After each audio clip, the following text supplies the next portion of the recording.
Here is a real life video of someone having deathbed visions. Before we talk about it, I want to show you the video. So here's the video. Mama, Mama， 你看到你妈妈是不是？是你看错了啦，不是你妈妈啦，是你妈妈吗？你确定是你妈妈吗？妈妈，妈妈，妈妈。 When I first saw that video, it almost brought me to tears because of how that elderly man, who they said was 94, the way his voice sounded so childlike when he said he was seeing his mother. Like the way he was calling for his mom almost brought me to tears. I don't know how you guys felt, but that was so captivating to me. So in that video, there is a elderly man in the hospital who is seeing his mom and calling for his mom. And then I think it's his daughter who is saying, "Did you say you saw your mom? We don't see your mom." And then he keeps pointing and saying, "Mom, mom, mom." And then at the end, he waves and smiles. Now that is a perfect example of end of life visioning, because people think people see these visions at the very, very last days of their life, but really it usually happens about a month before someone dies. And as you can see in that video, he is fully alert. Now I can't say for sure if he's oriented because I'm not there and asking him questions to make sure he's oriented, but he is alert. He's alert,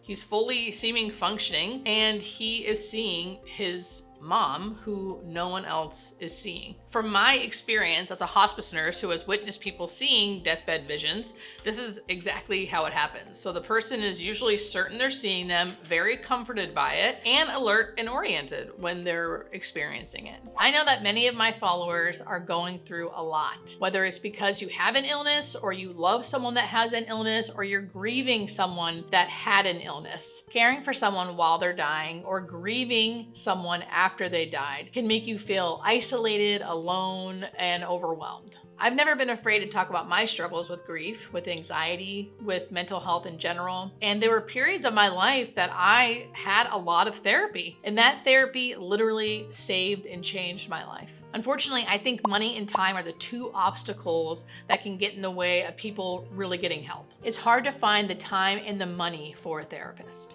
That's why when BetterHelp asked me if I wanted to work with them, I was thrilled because I love BetterHelp. BetterHelp makes mental health care affordable and accessible, the two things that are obstacles. If you don't know where to start, just go to BetterHelp's website. You can fill out a questionnaire, and within a few days, they will connect you with an online licensed therapist. I personally have had many friends and many family members use BetterHelp, and they loved it. I especially think it would help people who are home being caregivers because it's really hard to leave the home for specific appointments. So now you can have the comfort of therapy in your own home. If you think you can benefit from this, and I think everyone can, you can go to betterhelp.com/hospice nurse Julie, or I'll leave a link with a discount in the description. So let's talk about what this is and why it's happening. So visioning. Visioning is an end-of-life phenomena that happens to at least, probably more, but at least about 60% of all people worldwide. So it happens across cultures, across nations, doesn't just happen in one area. This is a deathbed phenomena that happens across the world. We don't know why it happens.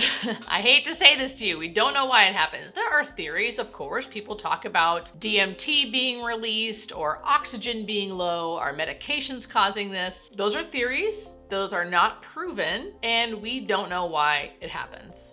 The reason why I talk about it all the time is because it happens so often. I want to normalize the fact that this happens so people talk about it more. The more people know that it's normal, the less they'll fear talking about it. What can visioning be? So visioning is always comforting. So people will be seeing people that bring them comfort. Even if they don't know who they are, they will still say, I feel comforted by them, or at least, no, they don't scare me. They feel comforting. Sometimes visioning will be of deities. So if you have a certain religious belief, people will see Jesus, people will see God, people will see Buddha, people will see certain angels sometimes. It just depends on the person's beliefs and for what they see. Sometimes people will hear music, see certain scenes. They'll say, oh, it looks so beautiful, whatever it is. They're seeing something that we don't see. The point of visioning that we notice is that it brings comfort to people. And I will say, I know what it looks like when someone has delirium, when someone has ICU psychosis, when someone is being affected because of low oxygen or because of medications. I have seen what that looks like in patients.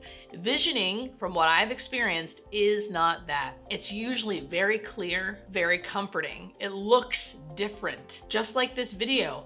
This man, you can tell, is excited that he is seeing something that we cannot see, his mother. You can see the comfort it's bringing him. You can see how excited and how almost little boyish he is for seeing his mother again. It's like that. This is a perfect video to show you what visioning is like. Let's watch it again.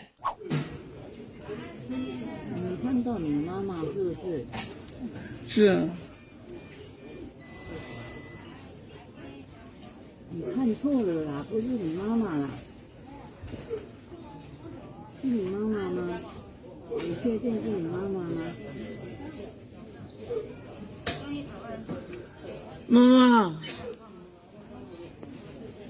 妈妈，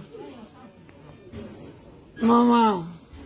I just wanted to show that one more time so you could hear his voice change and see how like bright and light his face looks when he is clearly seeing something. And they even pan the camera to where he's looking, where we clearly see nothing. But you can visibly see the change in him when he sees his mom. And I think that's a really clear distinction of what visioning is like, because that's the stuff that I witnessed at my job, is people acting like this man is acting when they see who they are seeing. And those are the things that bring me great comfort. Again, we don't know what it is. I don't claim to know what's going on, but I do see how it brings comfort to the person who's witnessing it, and to the loved ones around them, knowing that their loved one is being comforted at the end of life. There are other deathbed phenomena that I talk about. I have a whole chapter in my book, chapter 6, actually called Deathbed Phenomena. I can briefly talk about them and I can get into them later in more detail if you'd like. The number one phenomenon we see is terminal lucidity. The nickname for that is the rally or the surge. That's when people have a burst of energy right before they die. So they look like they're going downhill, like they're going to die, and then suddenly, boom, burst of energy. They have a really good couple days. Their personality comes back. They're hungry. They could be walking, talking, seeming like they've almost gotten better, and then they die suddenly afterwards. So if someone gets better and then doesn't die, that's not terminal lucidity. Terminal lucidity is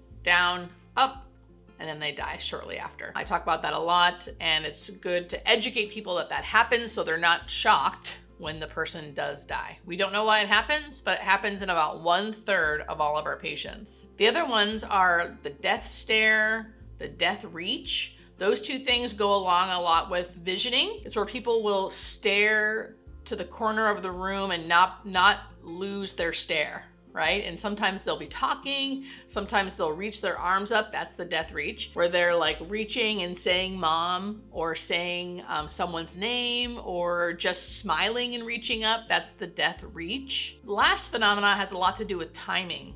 People will choose when they die. They'll wait until everyone is in the room, and then they'll finally take their last breath. They'll wait for the distant cousin to come into town, and then they'll finally let go. Or they'll wait till everyone leaves the room, which really upsets families sometimes, thinking, oh, they died alone. But a lot of times it seems that people want to die alone.